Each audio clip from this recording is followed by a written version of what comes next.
I hope that the video gives you some real personal sense of what an incredible opportunity this is for all of us in this room today. The great Nelson Mandela brought together the leaders of the world that he thought were among the top in promoting peace and encouraging diversity and teaching us all what we need to know to be better citizens of this place and this planet. And for them to be here in the room with us today is just an incredible inspirational opportunity. As I look into the audience too, I'm so thrilled to see so many young people here, so many people who have made the effort to listen, to care, to learn. You're in a chapter of your life that is going to really help shape your visions for the future. And quite frankly, those of us who are much older are hoping that you're going to do a really good job and probably a better job than we have at shaping that future. We hope our program today, Leaders Make the Future, the wisdom of elders and youngers, will ignite within you the determination to make our community more vibrant, tolerant, and empathetic. Now, the Pillars of Peace Hawaii, a program of the Hawaii Community Foundation, was started in 2012 to inspire our community to practice compassion, mindfulness, and justice. Through that program, we've been encouraged by His Holiness, the Dalai Lama, to advance peace through the power of aloha. And we've been reminded by Aung San Suu Kyi that peace takes courage and compassion. This year, the elders are going to encourage you to become the solution in your future through learning to be ethical leaders, and we're going to talk about what that means. The Pillars of Peace Hawaii program would not be possible, however, for any of us without the generous support of Pierre and Pam Omidyar. So please join me in thanking them, Pierre and Pam, because we are very, very grateful for your support and your commitment to encourage the young people of Hawaii to practice peace in their daily lives. It's a concept that is so important. At this time now, I'd like to introduce Pam Omidyar. As a parent and humanitarian, Pam has dedicated her life to fostering peace where there is turmoil, and joy where there is hatred, and courage where there is fear. Pam grew up right here in Hawaii. She's one of our locals. She attended Iolani School. She not only knows about the aloha spirit, but she lives it every day at home, at work, and when she's out in the ocean, and I know she loves to surf. Pam has a passion for science and a love of humanity, and she's found creative ways to combine those elements into her life's work through the founding of Hope Lab and Humanity United. A member of the advisory board for the elders, Pam is an enthusiastic supporter, enabling the elders to do their work. She connects with the fact that the elders are about honoring differences while still making connections. Pam's energetic mind, dedication to her work, and her sincere heart make her a model for all of us. This woman loves this work and believes in it deeply. Please join me in welcoming Pam Omidyar to the stage.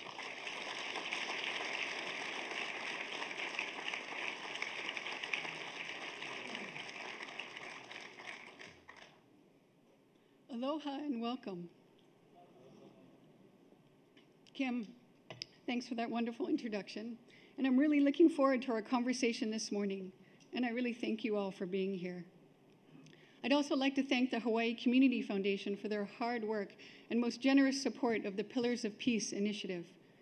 Pillars of Peace is unique to our island community and a true gift that allows for an authentic conversation with some of the most well-respected global peace leaders of our time. Today, our guests are drawn from a unique organization known as the Elders, a group of some of the most profound leaders of our time. But this morning's dialogue is as much about the elders as it is about you. It's a chance for different generations, cultures, and traditions to engage on why ethical leadership matters. And we look forward to hearing what's on your minds. The elders encompass 12 people, 7 men and 5 women from 5 continents.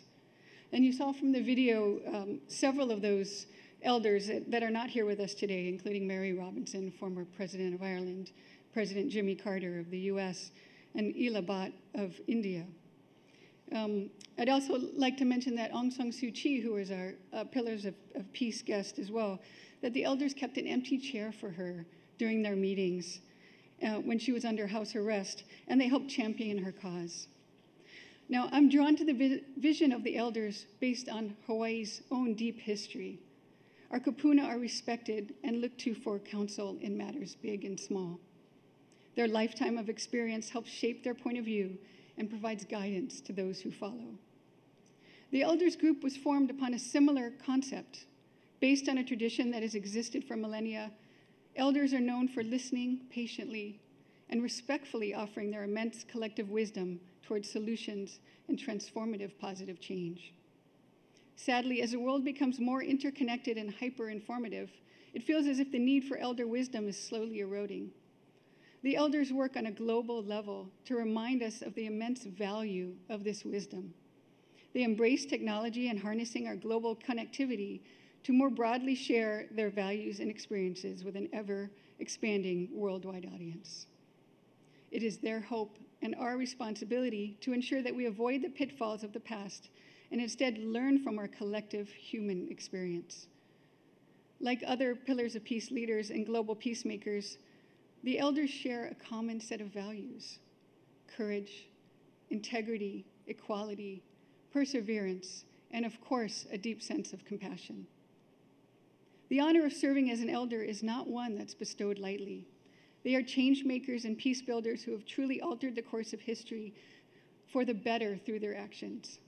What each has done is to leave the world better than the way they found it and work together towards a more just and inclusive peace. The elders represent an independent voice, no longer bound by the interests of any nation, government, or institution. They are committed to promoting universal human rights.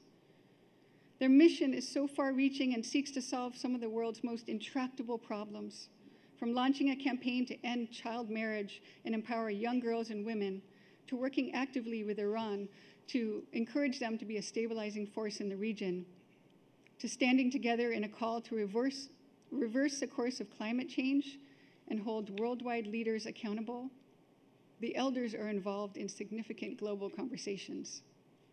The elders' vision has remained constant since their inception, to help create a world where people live in peace, conscious of their common humanity and their shared responsibilities.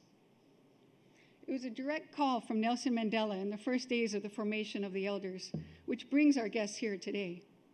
With the aim of empowering young people and promoting intergenerational dialogue, President Mandela told the elders that there's just not a deep value in sharing their experiences with young people, but that there's much they can learn by also listening to youth. Since then, the Elders Plus Youngers program has engaged young people around the world and encouraged youth leadership.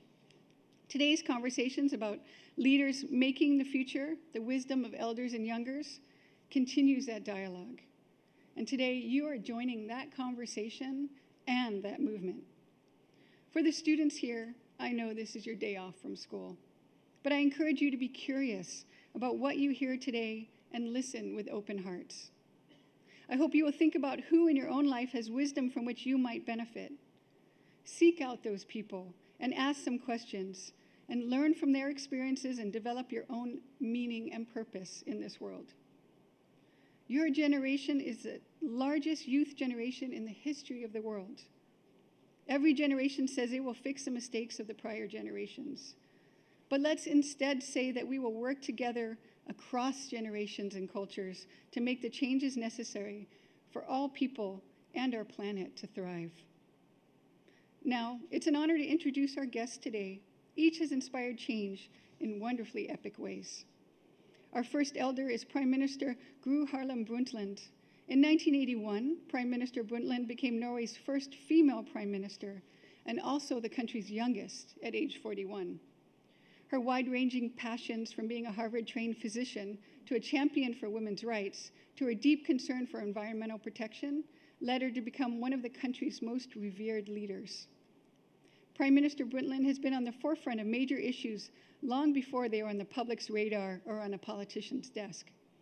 As Director General of the World Health Organization, she led the first movement to reduce tobacco use worldwide and was the first to identify and promote health as a human right.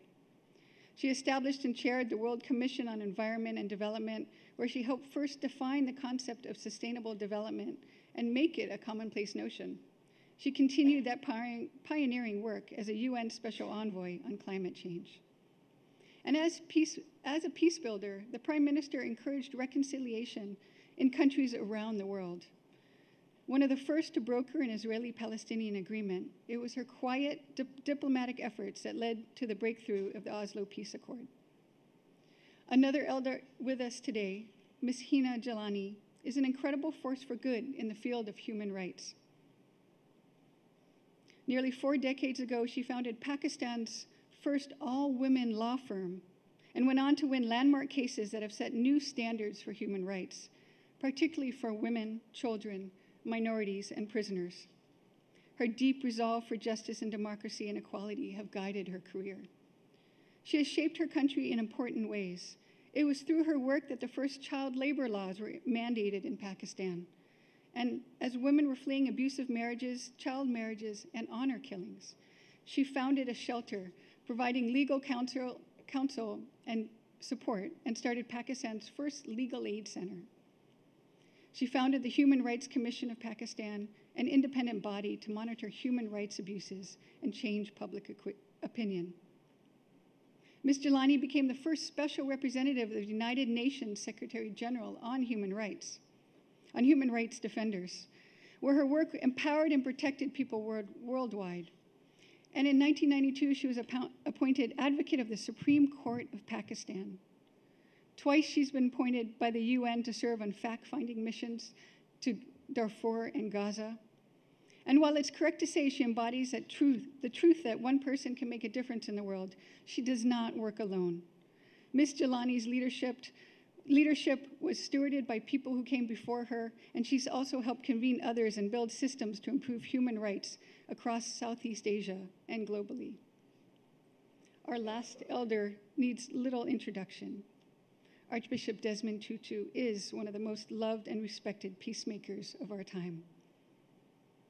Archbishop Tutu began his career as a high school teacher, but racial segregation pushed him and other Black teachers out of the classroom.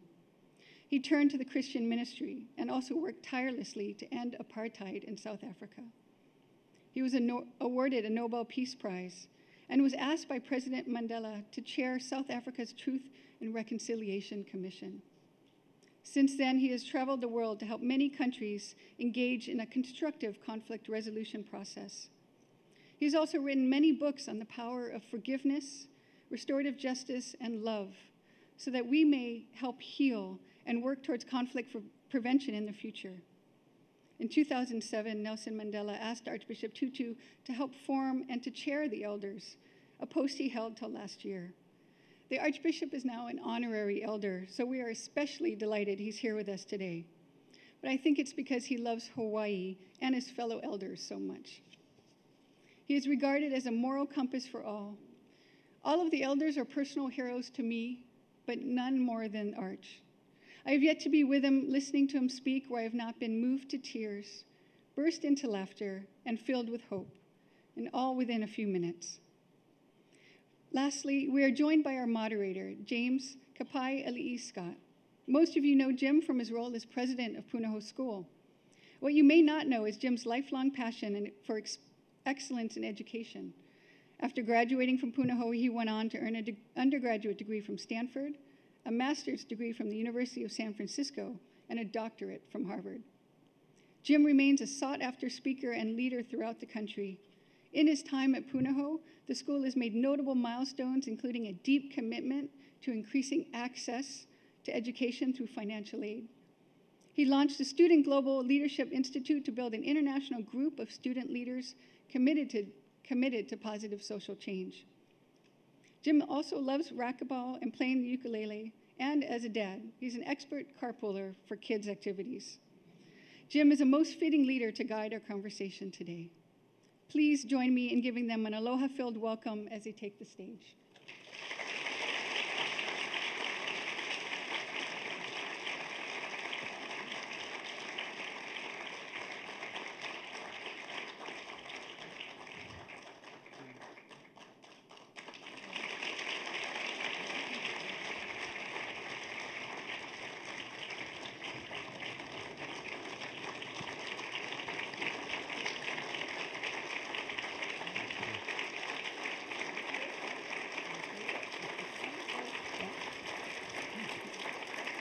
Thank you very much.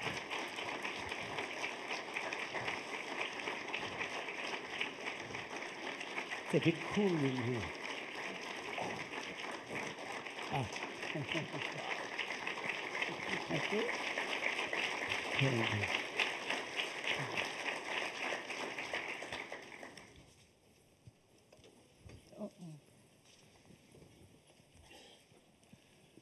Good morning, everybody.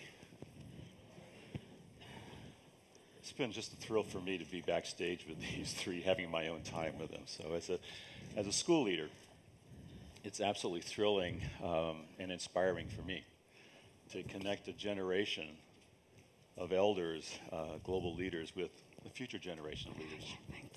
So we're honored and we're inspired to use your convening power as prominent elders to build a meaningful conversation with students and their teachers about the responsibilities of what it means to be a global citizen. So in the audience, we have high school students, we have college students, public and private schools, different ages, different backgrounds, probably different neighborhoods. But in spite of their differences, they have in common a common future or common destiny. They inherit a common canoe.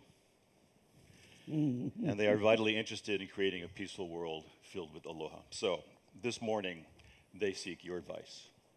They seek your counsel, your insight.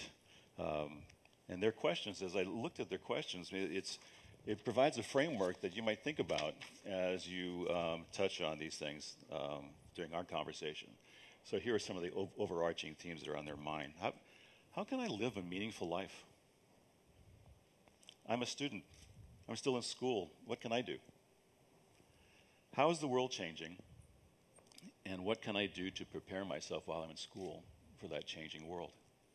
What does it mean to be an educated person in the 21st century? And finally, how do I get started? They're asking, how can I sustain my personal commitment and dedication?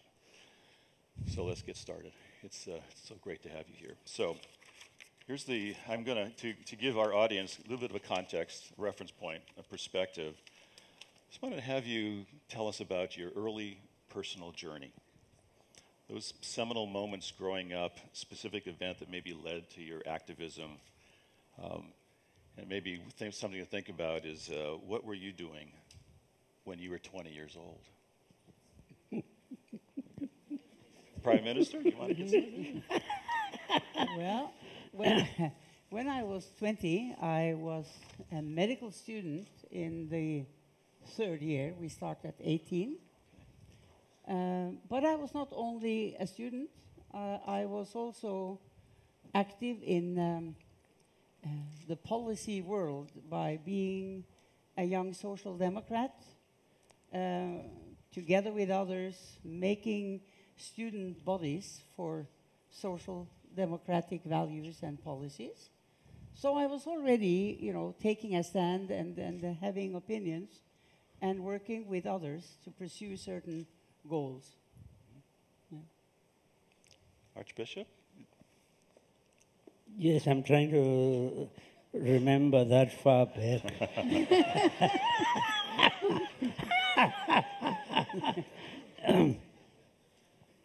Yes, I think I was just coming out of hospital. I'd had a 2-year bout with tuberculosis, and I'd always dreamt of becoming a doctor, and so one of the things that happened to me was I was quite determined.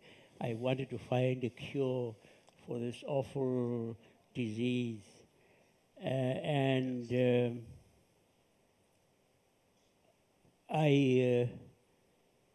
I managed to be admitted to medical school at what is called the University of the Witwatersrand in Johannesburg. But we didn't, my parents, my father was a school teacher, my mother was a domestic worker, and they didn't have the fees so I had to forfeit my place, and then managed to get a scholarship to go to a teacher training college. Bless you.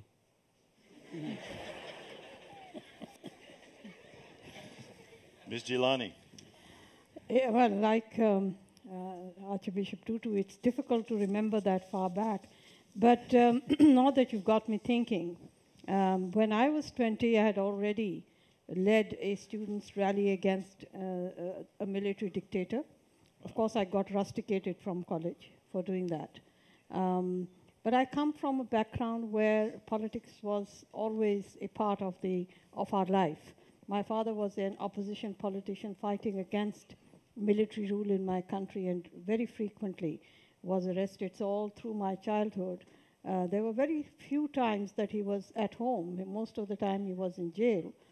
And so there was always this kind of a mini crisis. The minute he got arrested, there were certain things that had to be done. Cases had to be filed in courts, arrangements made to see him in jail. So that kind of environment was always there.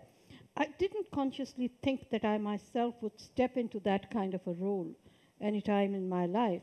But I think if you were of that age in Pakistan and were an aware, conscious citizen, there was very little you could do to avoid it.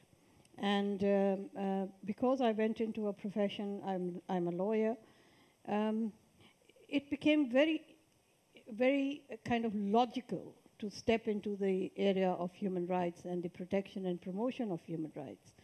So the first thing, of course, I remember was in terms of, even while I was still studying as a lawyer, my time was spent a lot in prisons, working for political prisoners and trying to help the senior lawyers build cases, go and look into, and this is something that our father also always taught us, that when there is a movement on, you have to make sure that those in prison have the assurance that their families are being looked after. So I think that's something that we always did, because he felt that if you do not make the political worker comfortable, they will not be able to make the sacrifice of going to jail. So these were the kind of activities that I remember being involved in during my teenagers and, early 20s. Thank you. When you're young, it's hard to connect the dots going forward. When you're older, it's easier to connect the dots. Mm. As you're going into your social and political consciousness, was there one moment, that seminal event that led to your activism? Was there one person?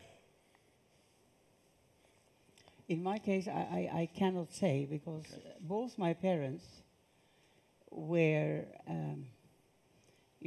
value-based idealists for a better society. And I learned from both of them. I grew up in a home where it was obvious that both the boys and the girls of the family would be treated equally. That was the conviction of my parents. So in a way, I grew up in a home where the values were instilled into me, and of course, I questioned. I made my own decisions as a young woman, but I certainly had all of this from my own home.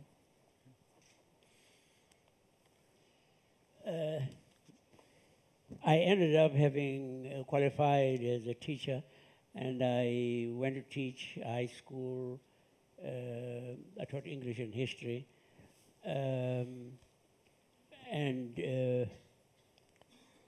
I can't say I met my future wife. She was chosen for me, really. She was my my younger sister's friend. And I was the only son. So my younger sister said, well, why don't you, what about my friend Leah?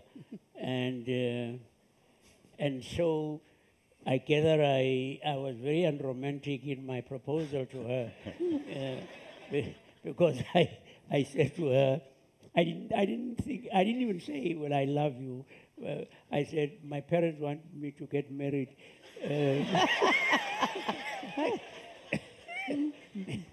and she was sort of taken aback.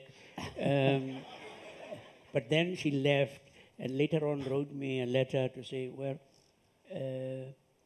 I think I want to help you to obey your parents.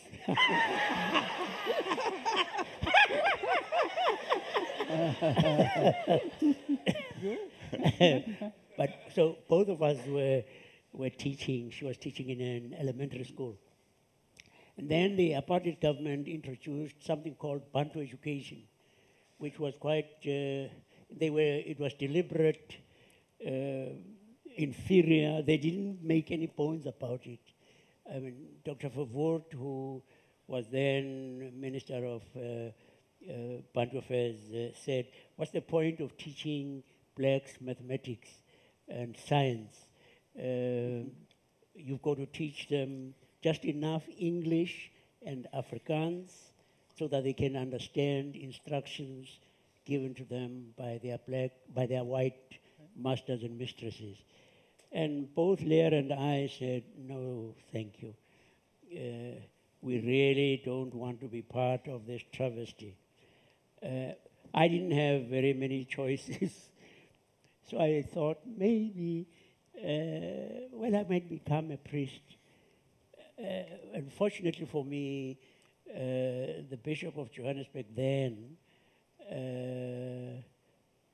thought I was a reasonable risk to take.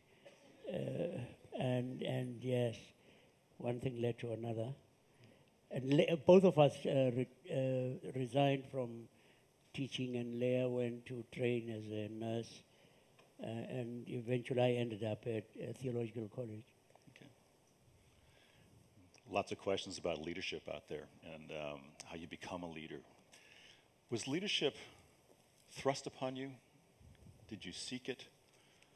I guess the question I would have is, what's the most important leadership principle you've learned along the way? Mr. Lani, I don't know if I would call myself a leader, but I'm certainly a part of a very meaningful movement.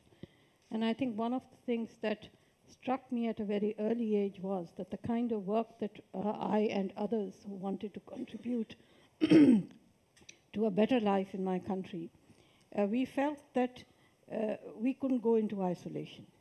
And the best protection for us was always to gather around ourselves people who thought like us and who wanted what we had envisioned together and in a collective way. So I think that the best thing was to be able to convince people, and if you can call it a leadership quality, of course that's fine.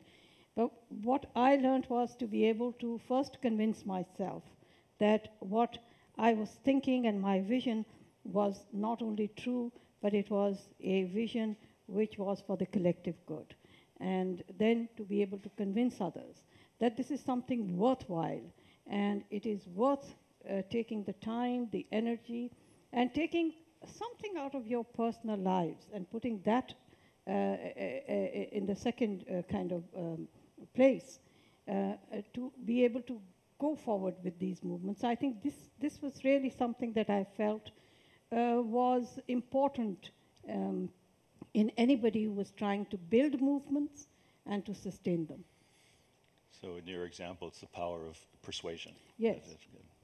Others? Good. Well, I think leadership qualities is first of all of us have some of that in us.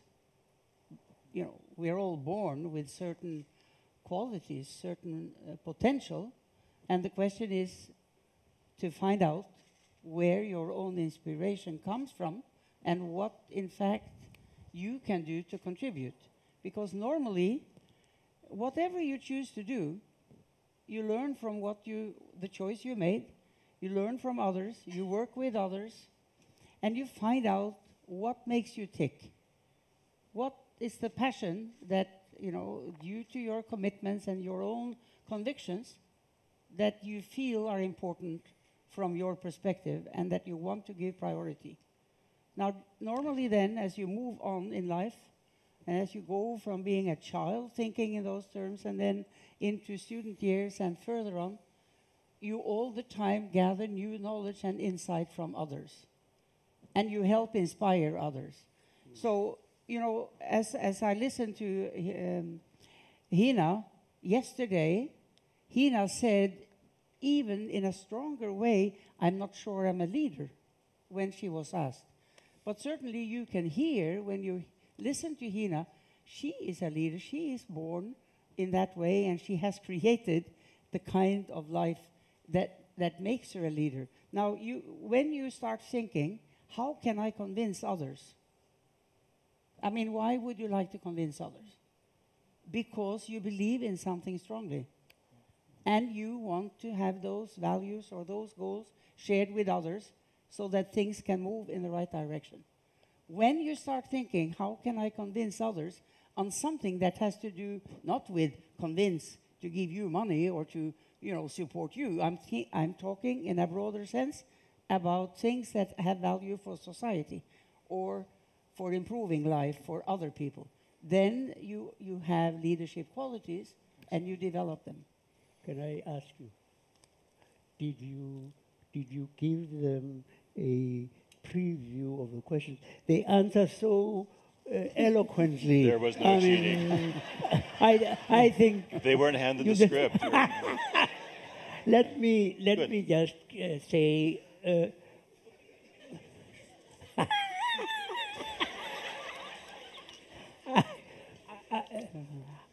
I was thrust into a leadership position. Not very many people can believe me when I say that, in fact, I am quite shy. Yes. But our leaders were in jail. Our leaders were in exile. Our leaders were held under some restriction or other. And then I happened to be, well, yes, I say I happened, but yes, I became Dean of Johannesburg, which was a fairly senior position in the church. And sort of willy-nilly, I got to be a leader because, nature doesn't allow for vacuums. So I filled that vacuum in Johannesburg, which was it's a major city. And so things that the dean did, especially I was the first black to be Dean of Johannesburg. And the media, I have to say, I still do not know why, but for some reason they seem to have taken to me and so gave publicity to almost everything that I said or did, which helped. But we had people, alongside me, like Winnie Mandela. She was an incredible person at the time. I was also thrust, in a way, into leadership by being asked by the Prime Minister to become Minister of Environment. It was a strange feeling to be, I had no plan. I was a public health practitioner. And he called me to his office and said, I would like you to enter the government. And so, sometimes you have to decide, can you do that? And on the other hand, can you say no? Yeah. I had been fighting for women's rights and women being equal to men. So how could I say no when the Prime Minister asked to add a woman into his government? I couldn't. From then on, I was a politician, not a public health expert anymore. Yeah. So when you look back on your careers, how have you been able to sustain yourself? How do you keep it going? How do you recharge? I think this is something that Prime Minister Brunton said yesterday.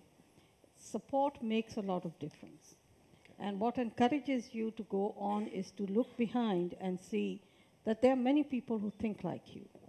And the other thing, of course, is that coming from the women's rights movement, and also personally, I think it's much more difficult, if we are talking about the power of persuasion, to be a woman and to have the ambition of persuading in societies, some societies, in most societies, I'd say.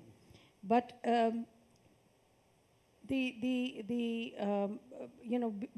having that kind of a support encourages you, sustains you through even the most difficult times.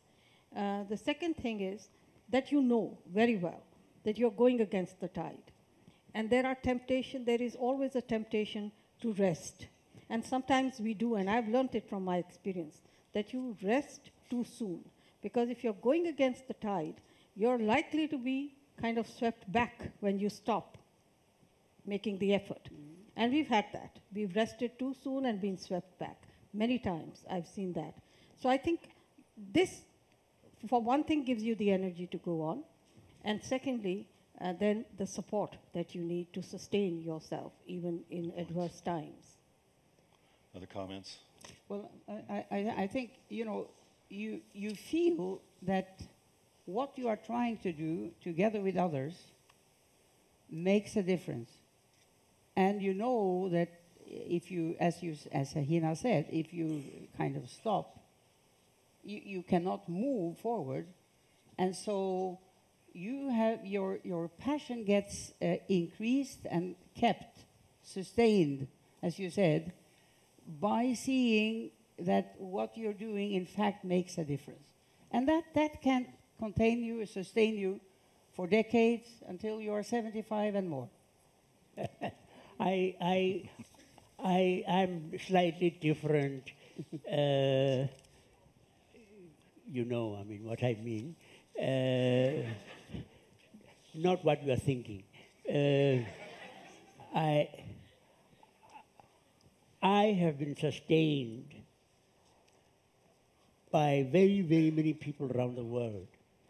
One of the things about our own particular struggle was the fact that there was something called the anti-apartheid movement, which was a global movement. At one time, the South African government, in harassing me, took away my passport, for instance. And sort of almost the following day in our mail, I got a parcel sent from New York, and it was Sunday school children in a church in New York who had made pictures and they sent me their, what they called their passports of love. And you don't actually know just how much that meant to us, the support that we gathered from the international community. Having people say they prayed for you, and the people who demonstrated on our behalf. And that was a very singular source of inspiration. And then perhaps because, I'm sure that Hina and Gro would have that too, that they are people of faith. And so at some moments in their day, they would spend quiet and gain from that, supernatural power, inspiration.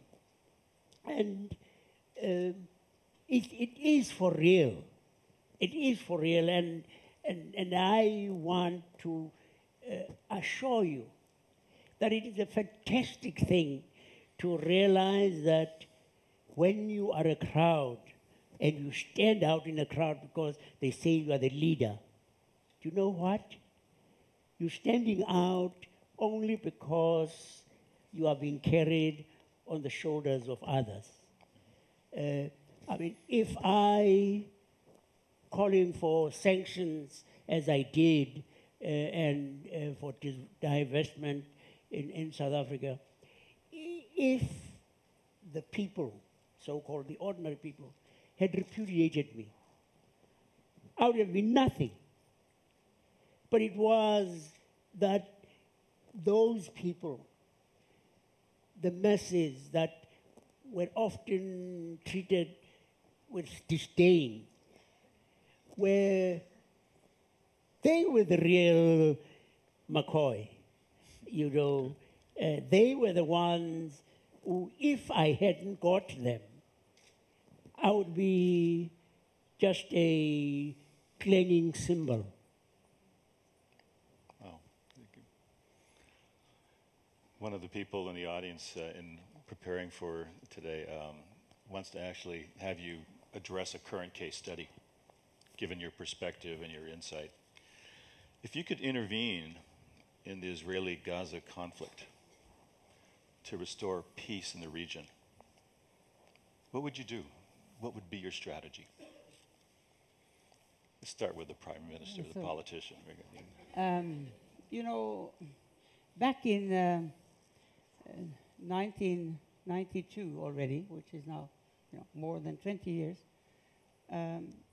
people of my administration were secretly working between representatives of Israel and Palestine, and gradually created sufficient confidence between those groups, or those leaders, that we were able to announce an agreement about the goal that there had to be two states, and you had the handshake between Arafat and Rabin on the lawn of the White House, because we decided, although Norway was inspiring all of this, we wanted the strongest leader in the world, Bill Clinton, to have, or one of the strong leaders, to sign up to this and help it get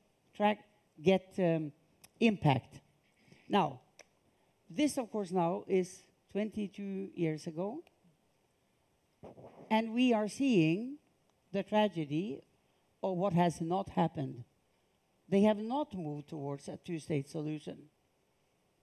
And we see the tragedy of the children and the people of Gaza under occupation, in fact.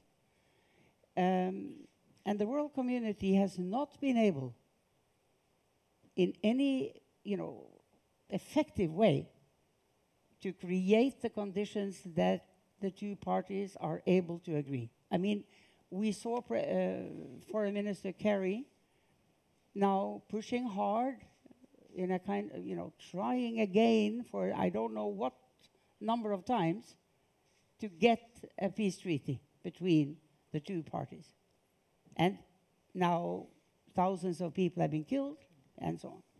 Now, I mean, there is no solution to this, in my opinion, except a two-state solution, where the Israeli respect and are able to realize that they have to live side by side on equal terms with the Palestinians, that both Israel and the Palestinians have their right to their own state and to live in peace together. I don't see any other solution, but we have also seen over these more than 2 decades that they haven't succeeded. Care to comment? Let me say, I have been to Gaza, and I was there in 2009, just after the Operation Cast Lead, which was the war on Gaza at that time. And I know that a lot of things that would be able to bring about what you have said, Prime Minister, can happen. But if I had the opportunity of doing what you said and engaging with the issue, first thing that I think the first strategy would be to bring about a consensus on three essential things. First, that the occupation must end. Second, as you have said, to construct a formula of coexistence that would make both Israel and the Palestinian state secure. It can be any formula. It doesn't necessarily have to be we are good friends. They will not be for a long time. But some formula that will either separate their interests to an extent where they will not engage in hostilities. Something. Thirdly, to make sure that there is a consensus and a firm commitment of the international community to have a Palestinian state that is viable. A moth-eaten Palestine will be no assurance of security for anyone, Israel or otherwise. And it will also not be a good solution to the Israel-Palestinian situation because the hostilities will not cease. So these three essential factors, and how do we go about it? The basic thing is keep them engaged, keep them into a dialogue so that they do not harm each other's civilian population by committing acts of hostility. That will be what we do in the meantime before we come to that kind of consensus. But now I think it is urgent. Too many lives have been lost. It is the international community's responsibility now to give a very firm message that deviations from the rule of law and the accepted standard of international humanitarian law will not be acceptable. And that international justice will be done and impunity cannot prevail anymore.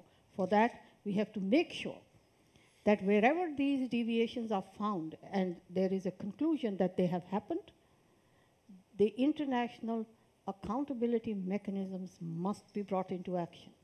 There should be no shying away from that. Because, of course, the aim is to move towards peace. But the center and at the core of peace is justice. It is an indispensable feature of peace to have justice. So I think these are some of the things that I would probably want to go forward with. I have a follow-up question, and I think this is probably it's best going to Archbishop. And it's from someone's Twitter. Ending violent conflict is not the end of the battle. How can we help those devastated by conflict to heal? Mm-hmm. Well, I suppose, I mean, the first thing would be to have ensured that there would be no repetition of what caused the trauma in the first place, and then yes, I mean the things that Hina put forward. I mean, I wanted to say, in all of this, I mean, for us, it isn't theorizing. You know, it is that we hurt. It might appear as if one was being melodramatic. We hurt in the anguish of both sides. And to speak for myself,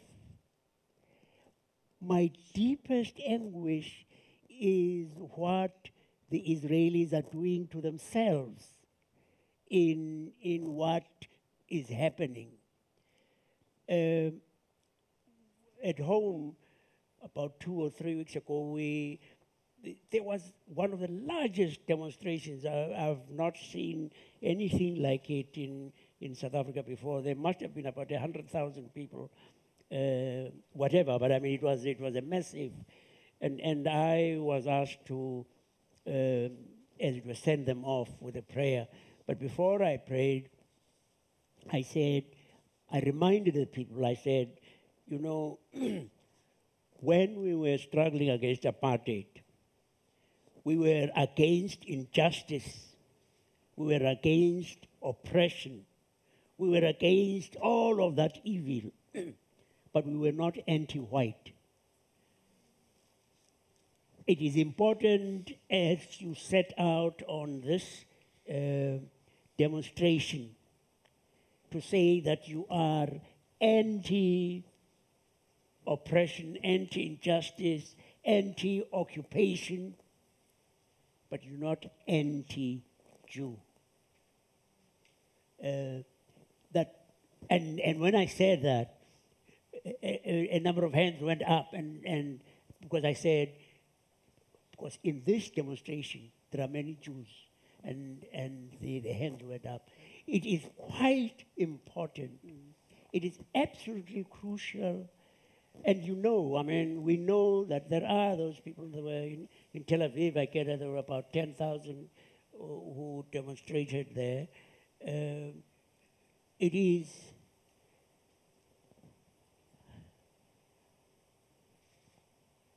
I am in deep anguish because I have seen in South Africa what happens to people when they carry out policies that are unjust. That whether they like it or not, those policies dehumanize them. And when we had the Truth and Reconciliation Commission, we saw the extent of that dehumanization. And I pray,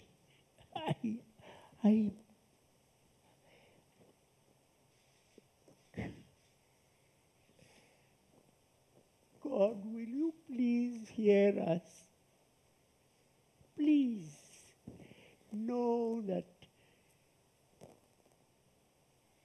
we love all of your people,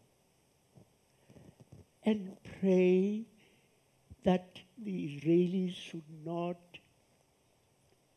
damage themselves as they are now in the inhumane policies that they carry out against. How could we have someone just pick off 4 children playing on the beach? What has happened to the humanity of that person? And so for me, it is a personal anguish that, I mean, we are not here just speaking to interest you. We are speaking, and I hope that it will be something that can get to be broadcast. Thank you.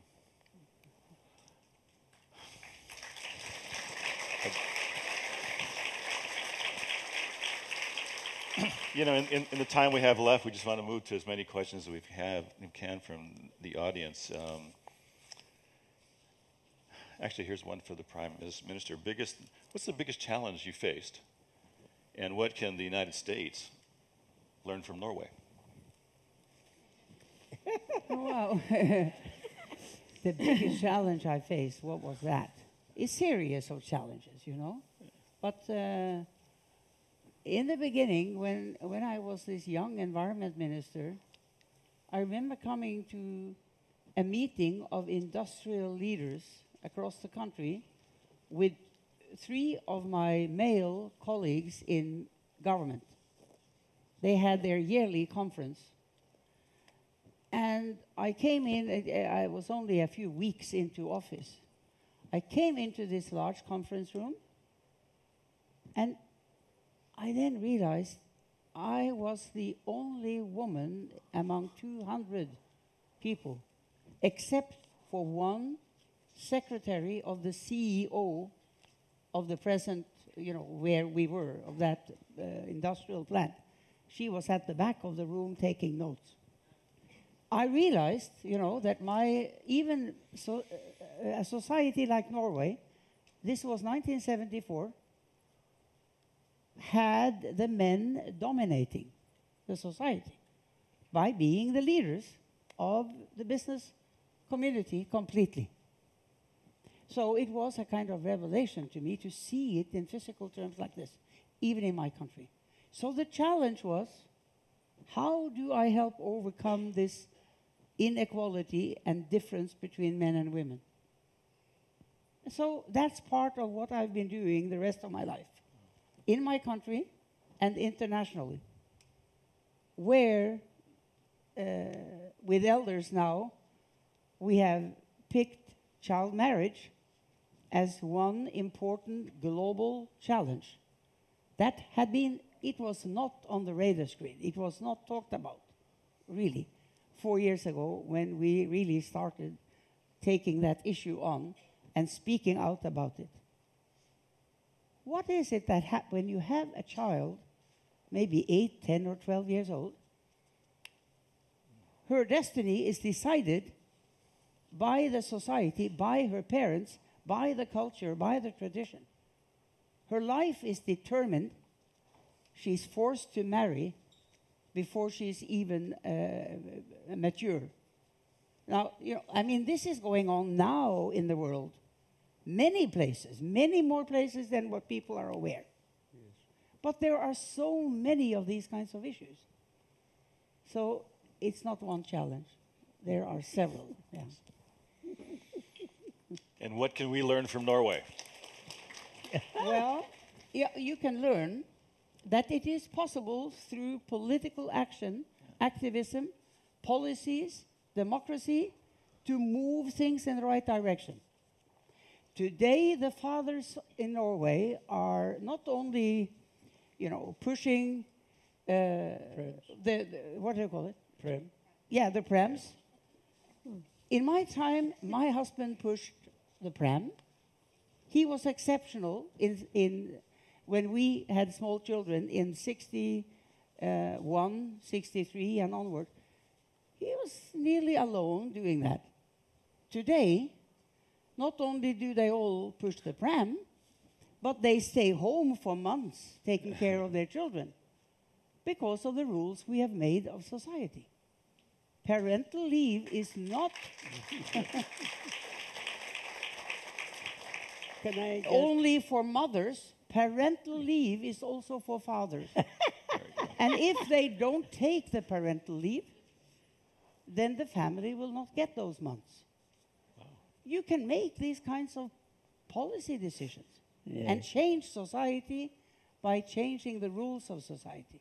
Yeah. Can I just add, the thing that all of the world should learn from Norway, actually from the Nordic countries, is the egalitarianism.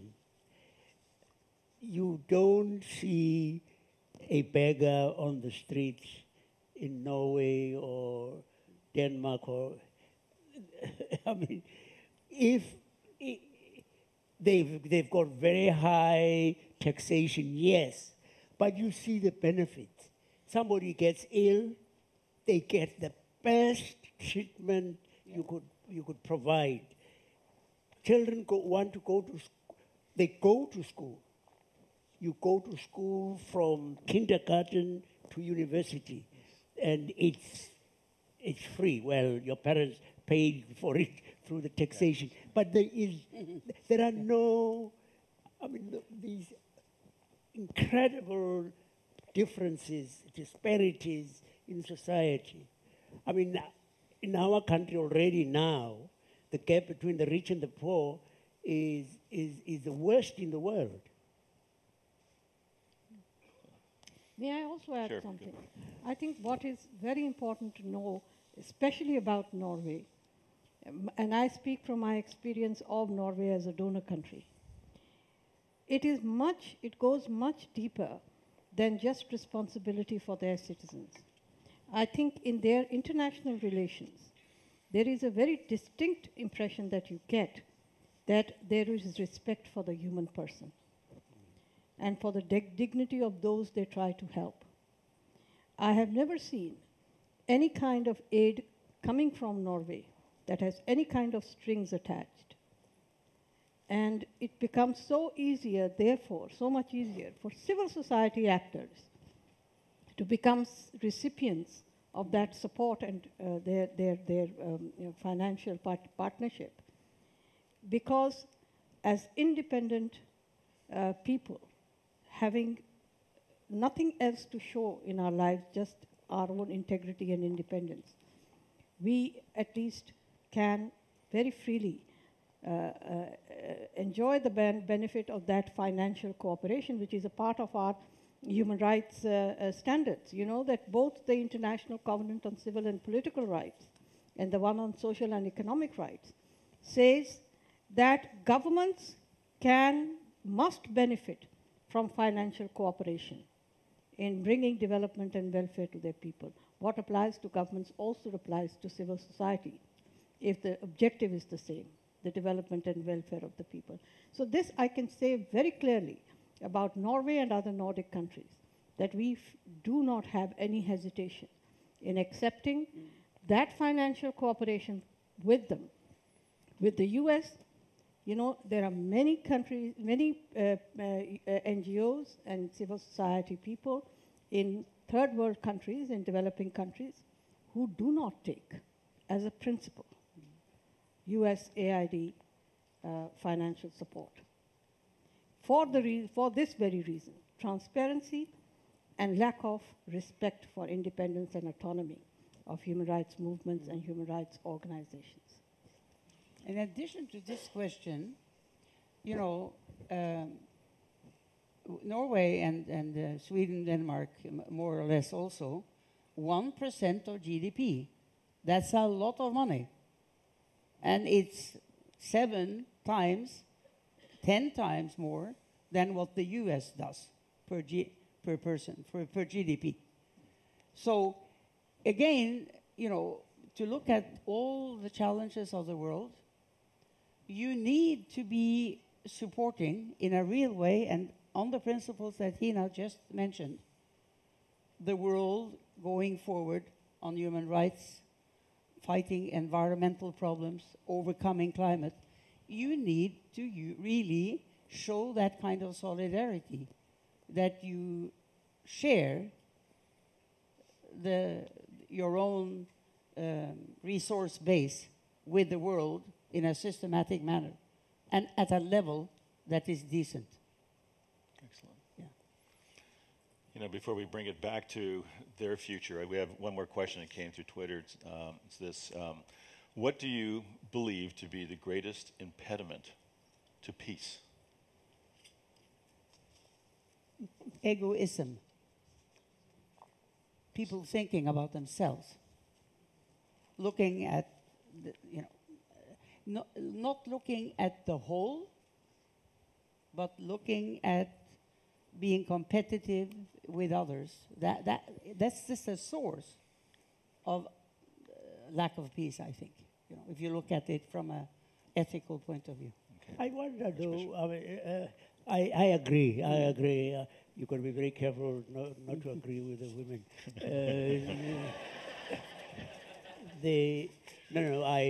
I agree entirely. But what has happened in so many countries that people are accepting the fact that you spend more money on making bombs and other items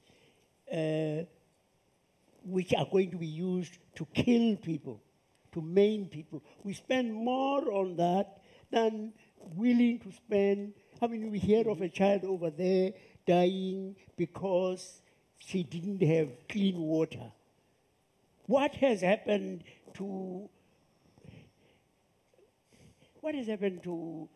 civic society that it doesn't say, no, man, we can't allow ourselves. In many of these Western countries, you are bullied by the manufacturers of things that are made to kill, and we sort of shrug our shoulders, and no, you know, we can feed everybody on earth. We've got the capacity.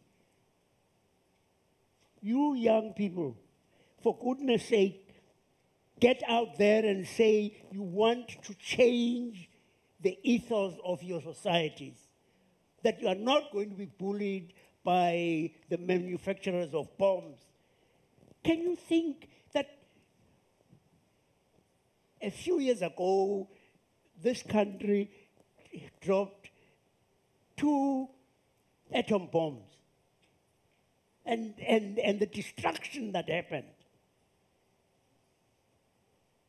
Why do we continue when we know how we can make the world a place where there's no child who would not be able to grow? They would get cheap inoculations. Children die.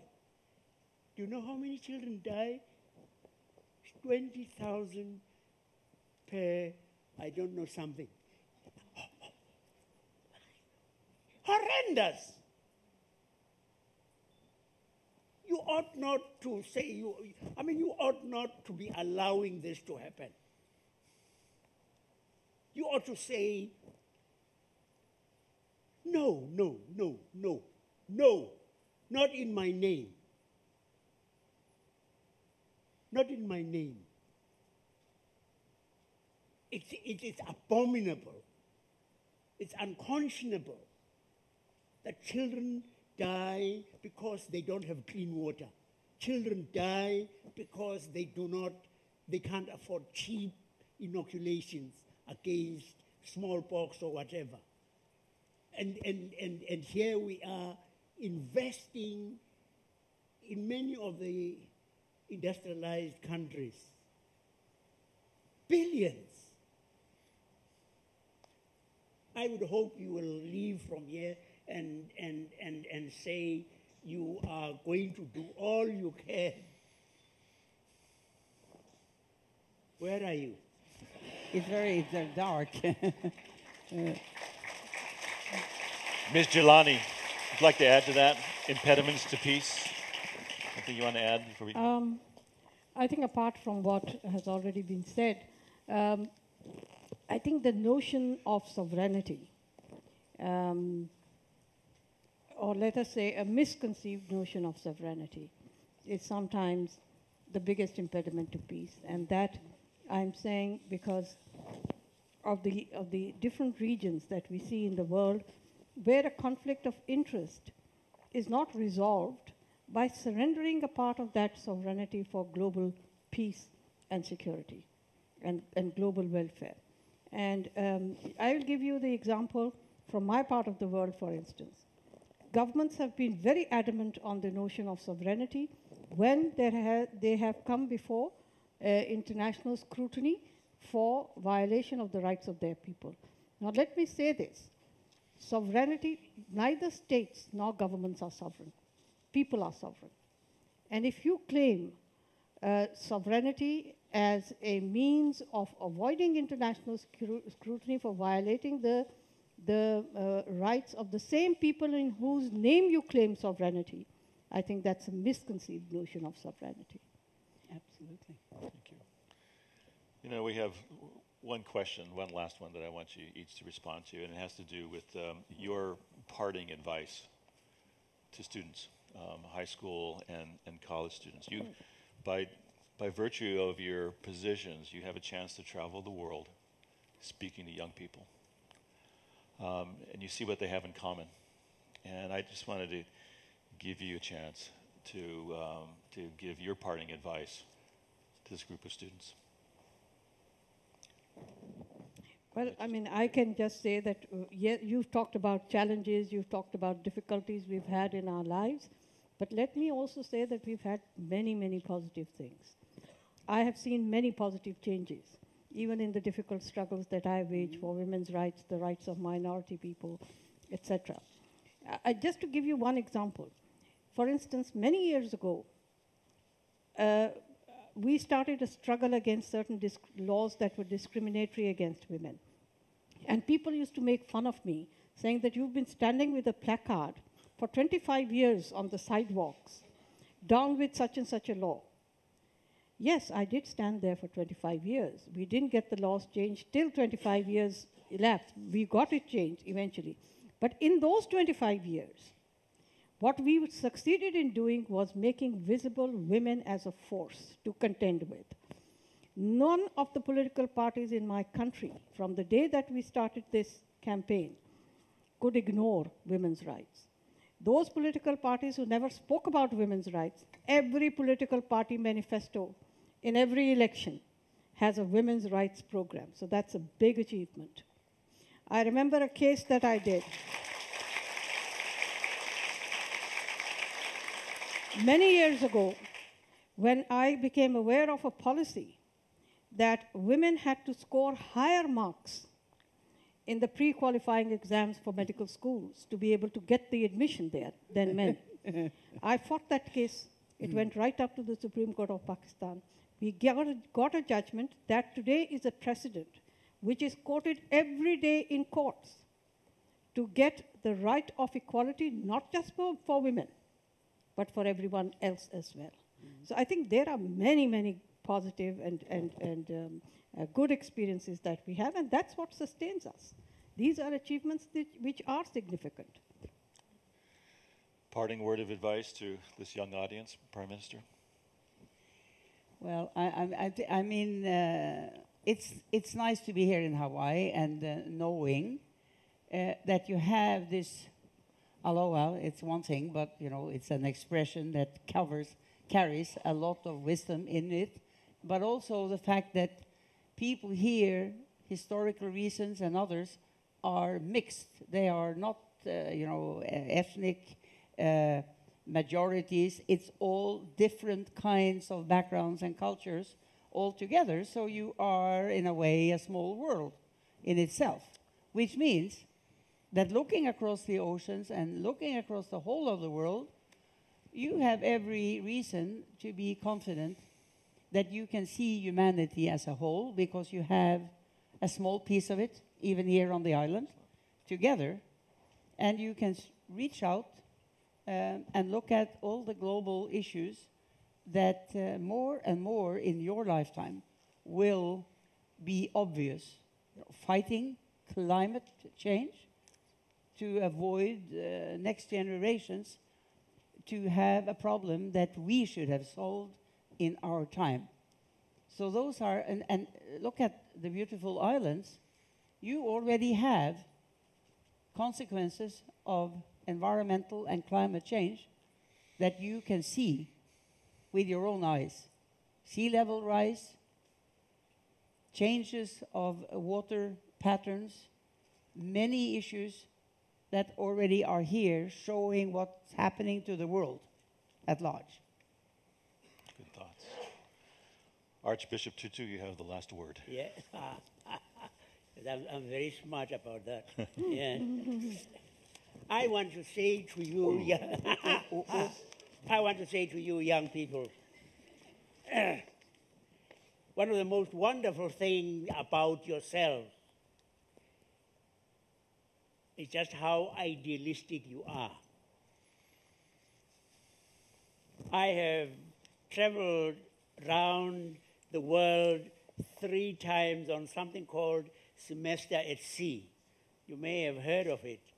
If you haven't, look out for it and say you want to have a chance on that ship. It's about 600 college students, mostly from the United States, who go right around the world for a semester, and they work. When we are at sea, there is no Sunday, there's no Saturday. It's classes all the time. Then when you get to a harbor, there are no classes. Hooray. Without fail, all of those different groups of students impressed me by the fact of their being so idealistic. Idealistic. You've heard how they speak of making poverty history. It was amazing each time those young people thought that they would be able to change the world. I want you to go out believing that you have the capacity to change the world. Young people like yourselves and older were some of the most important groups that supported us in our struggle against apartheid. President Reagan was totally opposed to sanctions being applied. Students, not they exclusively, but students particularly, worked very hard to get their institutions divesting. And they were able to change the moral climate in this country. And so Congress was able to pass the anti-apartheid legislation with a presidential veto override. You can do the same. You can do the same. You can, hey, know something? Some of God's best collaborators have been young people. Joseph, David, Jeremiah, who complained that he was too young to become a prophet, Mary. Imagine if the archangel had said to Mary, yes, God wants you to be the mother of God's son. If Mary had said, what? I'm a decent girl. Sorry, try next door. We would have been in a real pickle. God depends on you. For this world to be a world that is going to survive and have no war. For this world to be a world where we begin to share more equitably. Hey, God's world is in your hands. You, you, you, you, you, you, you, you, you, you, you, you, you, you, you. And God is saying,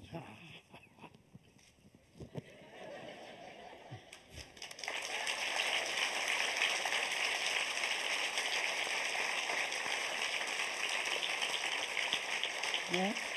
What a thrill and an honor and a privilege to spend an hour with these three. Mahalo for all of your time here. We thank you. Thank you.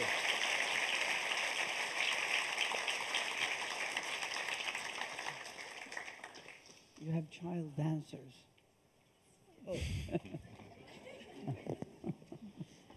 Thank you again, Jim, for doing an exceptional job moderating and getting the soul and just context of all of our thoughts and questions before the elders this morning. Great job.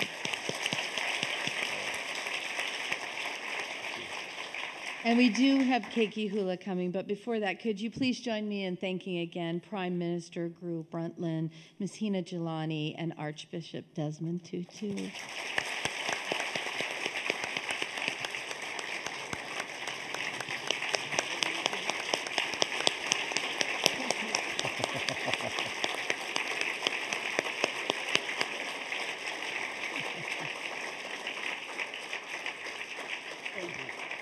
And we concur that the greatest way we can honor this experience that we've been blessed with the elders today is to embrace their knowledge and become active leaders in our communities. And we do hope that each of you has been inspired today to think about how you can become a pillar of peace in your own life. Your aloha is a gift to your family, your friends, to Hawaii and the world. And we're so grateful that you came to Hawaii to be with us. And during their visit, they're also involved in 8 public and private events as part of the Pillars of Peace Hawaii program. They'll interact with students, leaders, private citizens, and their messages will reach audience throughout the world while they're here through live webcasts. I'd also like to take a moment to recognize the leaders of the Elders organization that have joined us for this visit. Leslie Ann Knight, CEO of the Elders.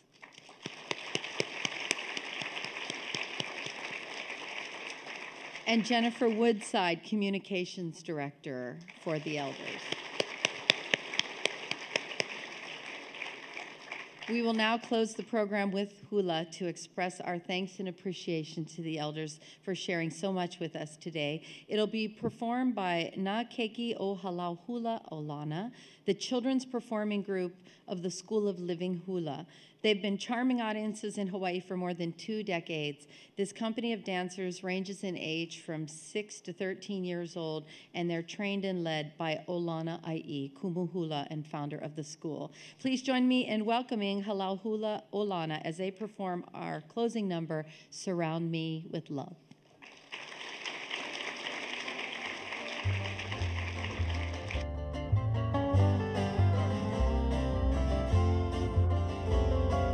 Sometimes when life's piercing arrow shoots me to the ground, dreams come falling down, friends just can't be found. I don't worry, I don't wonder, I know what to do.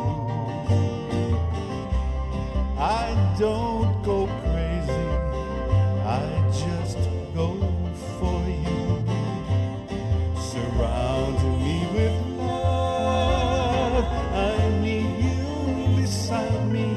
I want you to hold and hide me when this world is closing in on me. Yeah. Surround me with love. Oh, I know I can make it. Whatever comes, you know I can take it. Just as long as you surround me with love. Who can say what comes tomorrow, what the future holds, what lies down the road? Heaven only knows. But there's one thing I know for certain, one thing that's true, one thing I'm sure of is I need you. Surround me with love.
when this world is closing in on me. Yeah. Surround me with love. Oh, I know I can make it.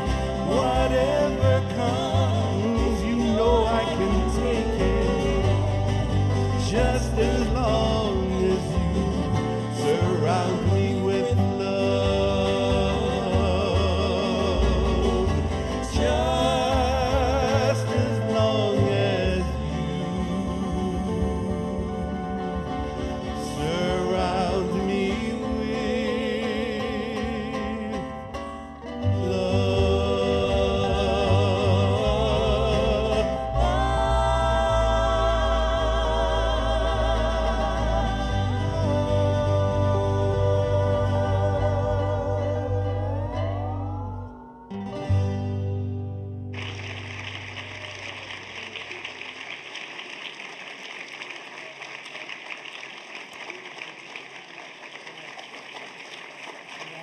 Thank you, Nakeki o Halau Hula Olana.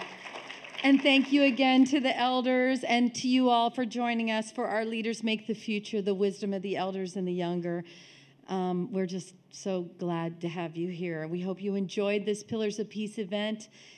Please remain seated until the elders exit the theater. Thank you all again.